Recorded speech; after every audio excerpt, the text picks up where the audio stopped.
அரக்காசுனாலும் அரசாங்க வேலையாக இருக்கணும்ப்பா. நான் தாரேன். ஆடு மாடு வளர்க்குறது அரசாங்க வேலை. நீ என்ன இந்த துரட்டி குச்சி வச்சுட்டு தூக்குச்சட்டி வச்சுட்டு மேய்க்க போகிறேன்னு நினைக்கிறியா?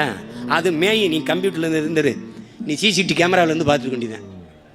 நான் தான் 100 ஏக்கருக்கு 10 ஏக்கரில் குலை வெட்டிடுவேன். அதுவும் மேயும், புல்லை வளர்த்துருவேன், சுற்றி வேலையை போட்டுருவேன். அங்கேயே தொழிற்சாலை கட்டிடுவேன்.